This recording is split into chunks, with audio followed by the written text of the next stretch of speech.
आज हम ऑनलाइन में जो पढ़ाई करेंगे वो प्रश्नावली है 2.1, जिसके अंतर्गत सबसे पहले हमें ये समझना है कि यूक्लिड विभाजन एल्गोरिथम प्रमेय क्या है, जिसका रूप होता है a बराबर बी क्यू प्लस आर, जहाँ a हमेशा b से बड़ा होता है, अर्थात a और b दो पूर्णांक हैं, b छोटा है और a बड़ा है। उसको इस हिसाब से समझ सकते हैं कि भाजक बराबर भाजक गुणा भागफल जोड़ शेषफल, अर्थात a बराबर b गुणा क्यू प्लस आर। तो ये a बराबर बी क्यू प्लस आर रूप है, इसी का नाम है यूक्लिड विभाजन प्रमेय। यूक्लिड विभाजन प्रमेय के ऊपर हम आगे जो प्रश्नावली 2.1 में सवाल आ रहे हैं उनको हल करते हैं। तो हमारी पाठ्य पुस्तक का पहला सवाल है कि दर्शाइए कि एक धनात्मक विषम पूर्णांक संख्या का वर्ग 8 क्यू प्लस 1 रूप होता है। इसको सिद्ध करने के लिए इसी एल्गोरिथम प्रमेय का प्रयोग करते हुए सबसे पहले ऐसे प्रश्नों में माना जाता है कि कोई भी एक पूर्णांक लेते हैं। तो यहाँ हमने लिया कि एक कोई धनात्मक पूर्णांक है और इसके दो विषम पूर्णांक 4n प्लस 1, 4n प्लस 3 ये लेते हैं। अब हमारा प्रश्न कहता है कि संख्या का वर्ग, तो हमें भी इन पूर्णांकों का वर्ग करना है। तो सर्वप्रथम हम 4n प्लस 1 का वर्ग करते हैं। तो a बराबर 4n प्लस 1 वर्ग किया तो a स्क्वायर बराबर इस 4n प्लस 1 को जब खोलते हैं तो एक सूत्र होता है a प्लस बी का होल स्क्वायर बराबर a square plus 2ab plus b square. इस रूप से इस सूत्र का सरलीकरण करेंगे, यानी पहली संख्या का स्क्वायर, दोनों का गुणा 2 से गुणा, फिर दूसरी संख्या का स्क्वायर। तो 4 का स्क्वायर 16 हो गया, दोनों का गुणा 4 एकम 4 होता है और 2 सूत्र का है इसलिए 8, फिर 1 यानी दूसरी संख्या का स्क्वायर 1, 1 का स्क्वायर 1। इस तरह से अब हमने इसमें से 8 हम कॉमन ले लिए इन दोनों टर्मों में से। 8 हम कॉमन लेने के बाद में हमारे पास संख्या बचती है 2m प्लस 1। अब हमारी जो एल्गोरिथम प्रमेय है वो है a बराबर बी क्यू प्लस आर। इसका अर्थ ये हुआ कि b का मान तो 8 है परंतु q बराबर 2m प्लस 1 है, अतः a स्क्वायर बराबर 8m प्लस 1 होगा। इसी प्रकार अन्य रूप में दूसरा मान यदि हम a बराबर 4m प्लस 3 हो तो उसका वर्ग करते हैं। उसी तरह से a स्क्वायर, इसका वर्ग करने पर वही सूत्र कि पहली संख्या का स्क्वायर प्लस 2 इंटू पहली गुणा दूसरी प्लस दूसरी संख्या का स्क्वायर, और इस तरह से 3 पद प्राप्त करते हैं। इन तीनों में 8 कॉमन आ रहा है तो 100 ये 9 है, इसको हम दो भागों में तोड़ते हैं 8 प्लस 1। ये इसलिए कि हमें प्रश्न पर गौर करना है। प्रश्न कहता है कि हमारे को 8 क्यूब प्लस 1 रूप चाहिए, तो 9 को प्लस 1 रूप देने के लिए हमने 8 प्लस 1 में तोड़ दिया और यहाँ से 8 कॉमन लेने के बाद में 2m square plus 3m plus 1 ये हमारा कॉमन आता है और ये q के बराबर है, इसलिए a स्क्वायर यानी संख्या का वर्ग बराबर 8 क्यू प्लस 1 रूप होता है। तो समीकरण a और 2 में हमने देखा कि प्रत्येक संख्या का जो वर्ग है वो 8 क्यू प्लस 1 रूप में स्पष्ट हो रहा है। तो यूक्लिड विभाजन एल्गोरिथम पर में a बराबर बी क्यू प्लस आर को काम में लेते हुए दूसरा सवाल है किसी धनात्मक विषम पूर्णांक संख्या को 6q plus 1, 6q plus 3, 6q plus 5 रूप में व्यक्त किया जा सकता है जहाँ q एक धनात्मक पूर्णांक में विद्यमान है। तो इसको सरल करने के लिए हमें पहले ये रूप लिखना है a बराबर बी क्यू प्लस आर। प्रश्न में दिया हुआ 6q प्लस 1 यानी 6q, b का मान 6 है, यहाँ b का मान 6 है, तो b का मान 6 प्राप्त करने के लिए शेषफल क्रम से 0, 1, 2, 3, 4, 5 होगा। इस तरह से शेषफल में 6 संख्या प्राप्त होगी, 1 2 3 4 5 6।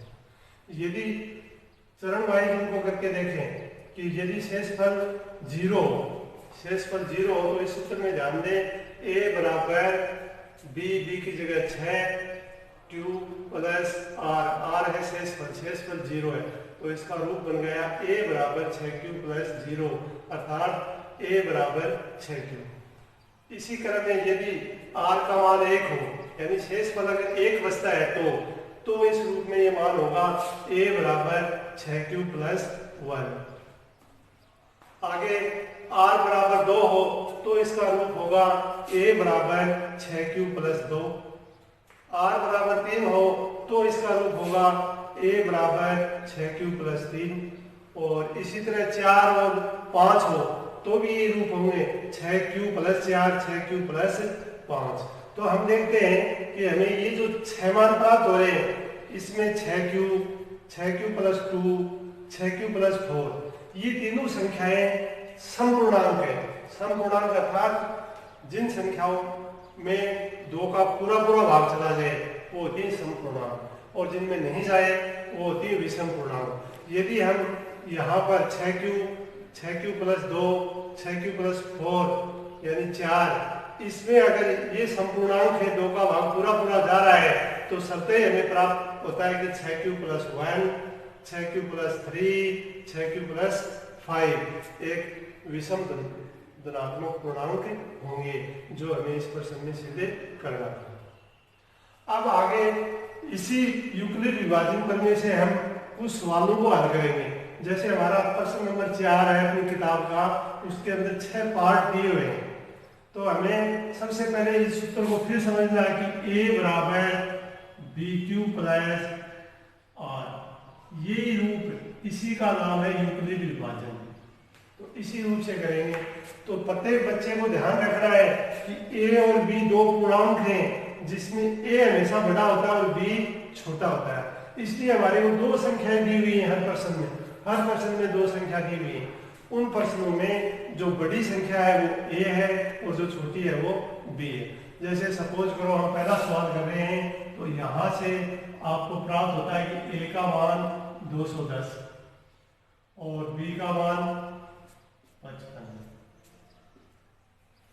तो यूक्लिड विभाजन प्रमेय के रूप में लिखने पर a बराबर bq प्लस r, इस सूत्र की सहायता से हम इसको सरल करते हुए एलसीएम ज्ञात करेंगे। एलसीएम महत्तम समावर्तक। तो a का मान है 210 बराबर ये 55। अब 55 का भाग देना है 210 में, तो 55 का भाग जब 210 में देते हैं तो जितनी बार जाता है वो यहाँ लिखते हैं, प्लस जो शेष बचता है वो यहाँ लिखते हैं। तो इस भाग को आप पहले रफ कॉपी में इस तरह से करके देख लेंगे कि 210 55 का भाग दिया, 3 बार गया, 5 3 15 और 1 16, फिर 10 में से 5 गए 5 और ये बच गए 20 में से 16 गए 4। तो इस तरह से ये जो मान Q प्राप्त हुआ वो था 3 और जो शेष पर प्राप्त हुआ वो था 45। तो ये होता है आपका चरण फर्स्ट। ये जो पूरा काम हम करते हैं भाग देने के बाद में शेष पद तक देखते हैं, ये होता है चरण प्रथम। अब द्वितीय चरण में बड़ी संख्या आ गई 55, भाग देना है 45 का, फिर 55 में 45 का भाग देके देखेंगे तो 1 बार जा रहे हैं और शेष 10 बचे। ये चरण 2 हो गया। फिर अगले चरण में चलेंगे तो बड़ी संख्या है 45, फिर 10 का भाग दिया, 10 का भाग सरल होता है 4 बार 40, बच गए 5, यानी शेष पर 5 और भाग पर 4। फिर संख्या आ गई 10 और भाग देना 5 का, तो इसमें पूरा भाग जा रहे हैं और शेष फल आ गया 0। जब शेष फल 0 आता है तब हम जिस संख्या से लास्ट में भाग देते हैं वही उसका एलसीएम होता है। अतः यहाँ हमने 5 का भाग दिया, 10 में पूरी बार गया, इसलिए इसका जो HCF है वो 5 होगा। ये हमें समझना है। अब हम अगला सवाल यूक्लिड विभाजन पर देख रहे हैं कि 75 और 243 लिखा हुआ है। तो 243 बड़ी संख्या है, 75 उससे छोटी है, तो ए के स्थान पर लेंगे 243 और बी लेंगे 75। फिर वही सूत्र ए बराबर बी क्यू प्लस आर। ए का मान है 243, बी का मान है 75। अब 243 में 75 का भाग देंगे। सबसे पहले ये 243 75 का भाग देंगे, तो आप देख रहे हैं कि 4 बार देंगे तो 7 चौका 28 होता है, ज़्यादा आता है, इसलिए 3 बार जाता है। तो 75 को 3 से गुणा कर देंगे, 5 के 15 और 21 है 22 और शेष बच गया 18। तो गौर करें कि जब 75 का भाग 243 में दिया जाता है तो 3 बार गया और शेष पर जो आर प्राप्त होता है वो 18 है। अब ये पहला चरण पूरा हो गया। अब दूसरे चरण में बड़ी संख्या आ जाएगी 75 और भाग देंगे 18। तो फिर वही तरीका कि 18 का 75 में भाग देना है। 18 4 बार इसकी 18 चौक 72 होते हैं, तो 4 बार में 72 आ गया और शेष बच गया 3। फिर ध्यान देंगे ये 4 क्यों आया कि 72 में 18 का भाग 4 बार ही जाता है। 3 क्यों आया कि शेष फल 3 ही बचता है। इस तरह से दूसरा चरण पूरा हो गया। अब अगली संख्या प्राप्त होती है बड़ी 18 और 18 में भाग अगर 3 का दिया जाए तो 3 का पूरा भाग चला जाता है 6 बार और शेष फल बचता है 0। और जब शेष फल 0 बचता है यानी r की वैल्यू जब 0 आ जाती है तब हमें उसका HCF प्राप्त होता है और वो होता है अंतिम जिस संख्या से हमने भाग दिया।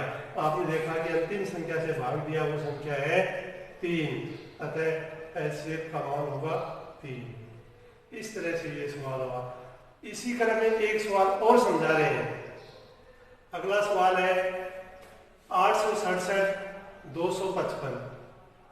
867 बड़ी संख्या है अर्थात ये ए का मान है, 255 छोटी संख्या है जो कि बी का मान है। अब यूक्लिड विभाजन जो प्रमेय है उसके अनुसार ए बराबर बी क्यू प्लस आर, यानी ए की जगह 867, बी की जगह 255, क्यू इधर ध्यान देंगे कि जब 255 का 867 में भाग देते हैं तो 3 बार जाता है, तो क्यू का मान 3 है प्लस 102 यानी शेष फल 102 बचता है और पहला चरण पूरा होता है। अब अगली संख्या है 255। 255 में 102 का भाग देते हैं तो यहाँ देखो हमने भाग दिया है 102 का 255 में 2 बार गया, 204 आया, घटाया तो 51 बच गया। इस तरह से दूसरा चरण पूरा हो गया। तीसरे चरण में देखिए 102 में 51 का भाग दिया है तो 51 को अगर 2 से गुणा करते हैं तो 102 आते हैं। कहने का मतलब ये हुआ कि 51 से 102 2 बार पूरा विभाजित होता है और शेष फल 0 आ जाता है। जहाँ शेष फल 0 आता है वहाँ पर HCF का मान हमें प्राप्त हो जाता है जो अंतिम भाग के रूप में हो। और यहाँ हम देख रहे हैं सबसे पहले 255 का भाग दिया, फिर 102 का भाग दिया, फिर 51 का दिया, अतः अंतिम भाग पर है 51, इसलिए HCF का मान 51 होगा। अब जो इस क्वेश्चन में प्रश्न नंबर 4 में 6 सवाल दिए हैं उनमें से 3 आपको करके दिखाए हैं और 3 आप स्वतः करेंगे और इसी प्रमेय से करेंगे और चरण लगाते हुए करेंगे। चरण 1, चरण 2, चरण 3, कितने भी चरणों में पूरा होता है। कुछ सवाल है जो 1 चरण में पूरा हो जाएगा, कुछ 4 में होगा, कुछ 3 में होगा, तो वो आपको स्वतः करना है और वो सवाल क्वेश्चन में लिखे होंगे। तो अगला क्वेश्चन है यदि संख्या 408 तथा 1032 के मैसपै को 1032 माइनस 408 गुणा 5 के रूप में लिखा जाए तो अक्स का मान ज्ञात कीजिए। तो सबसे पहले हमारे पास में 2 संख्या आ रही है, एक बड़ी है और एक छोटी है। तो ए का मान बड़ी संख्या के रूप में 1032 है और बी का मान 408 है। अब हम यूक्लिड विभाजन से सबसे पहले इसका HCF ज्ञात करेंगे। तो वही नियम ज्ञात करते हुए A बराबर BQ प्लस R प्रमेय के प्रयोग से 1032 में 408 का भाग देते हैं, 2 बार जाता है और शेष फल बचता है 216। तो पहला चरण हमें प्राप्त होता है 1032 बराबर 408 गुना 2 प्लस 216। अब बड़ी संख्या है 408 और उसमें भाग देना है 216 का। तो 408 में अगर 216 का भाग देते हैं तो हम प्राप्त करते हैं कि इसका भाग इसमें सिर्फ एक बार जाता है और 216 घटाएं 192 बचता है और दूसरा चरण पूरा हो जाता है कि 460 में 216 का भाग दिया, एक बार गया और शेष प्राप्त हुआ 192।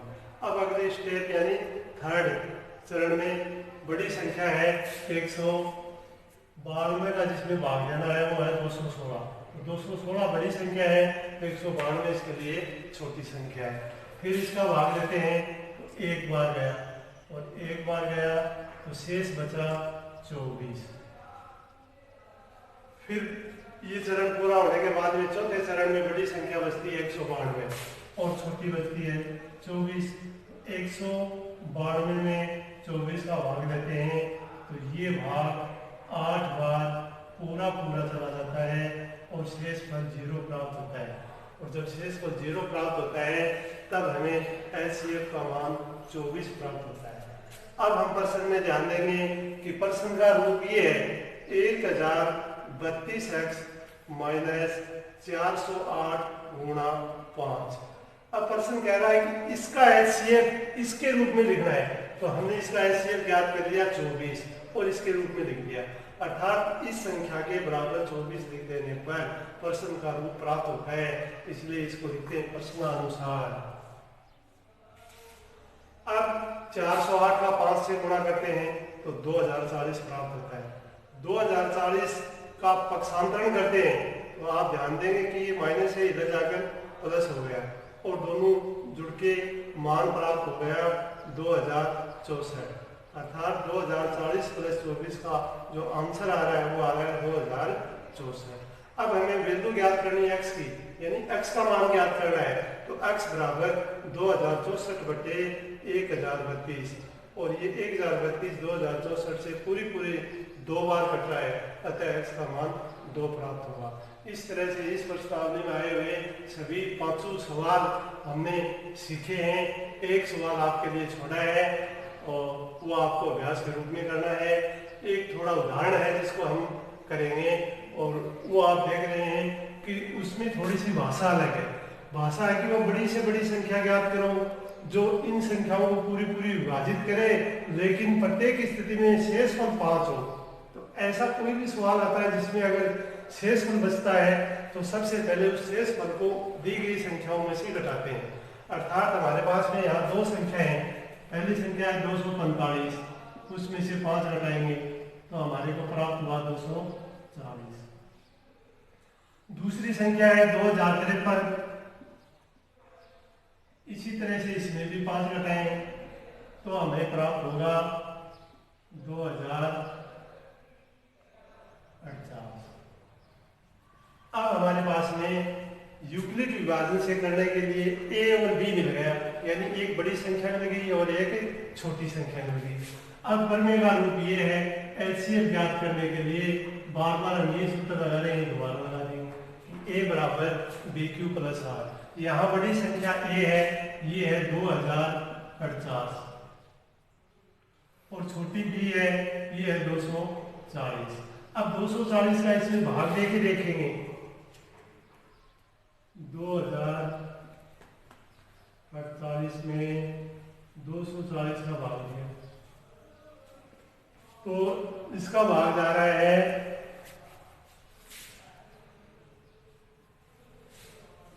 अब ये 24 है, अगर इसको 9 बार गुणा करते हैं तो 216 ज्यादा आ रहा है, एक बार 8 बार गुणा करके देखते हैं वो भी ज्यादा आ रहा है तो 7 कर देंगे, 8 चौका 32 यानी 192।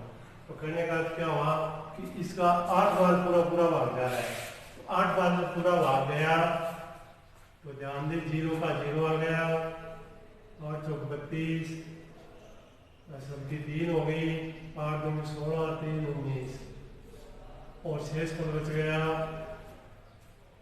8, 4 में से 2 गए 2, और 20 में से 19 गया 1। इस तरह से 240 गुणा 8 प्लस 128 ये रूप प्राप्त हुआ, अर्थात 8 भाजक और 128 शेष पर प्राप्त हुआ। अगला चरण यानी चरण नंबर 2, ये अपना पहला चरण था, चरण 1। अब चरण 2, चरण 2 में बड़ी संख्या है 240, छोटी संख्या है 128। अब 128 का भाग 240 में देंगे तो एक बार जाएगा, ये देखिए 240 यहाँ लिखेंगे, भाग जा रहा है एक बार, 2 बार इसलिए नहीं देंगे, 2 बार में ज़्यादा हो जाते हैं, 256 बन जाते हैं, इसलिए 128 ही लिखेंगे। 10 में से 8 गया, 2 बच गया, फिर 4 के 3 हो गए, 3 में से 2 गए, 1 बच गया, और ये 1 बच गया। इस तरह से 128 गुणा 1 प्लस 112 ये दूसरा चरण।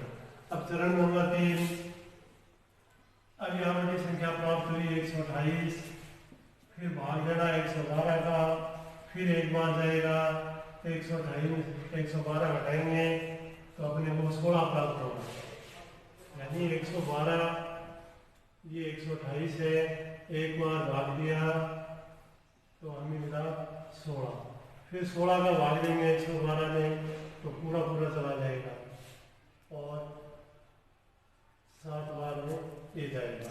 तो चरण नंबर 4 में बड़ी संख्या है 112, छोटी संख्या है 16, 16 का भाग दिया तो ये 7 बार चला गया और शेष पर बच गया 0।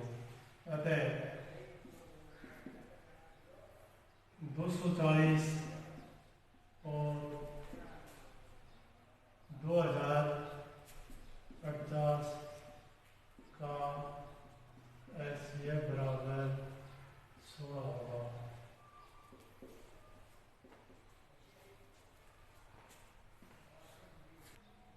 तो इस तरह से हमने आज जो प्रश्नावली पढ़ी है वो 2.1 है। कल इसी क्रम में अगली प्रश्नावली आएगी 2.2। इस 2.1 में हमने लगभग सारे सवाल करवा दिए हैं, 1-2 सवाल छोड़े हैं आपके अभ्यास के लिए, ये जो उदाहरण है वो भी करवाया है, तो आप सभी विद्यार्थी ध्यान देंगे, जो छोड़ा हुआ है उसको एक गृह कार्य के रूप में करेंगे और कल 12.2 नेक्स्ट वीडियो 2.2 का नेक्स्ट वीडियो इसी टाइम में हम बनाएंगे और सब उसका सदुपयोग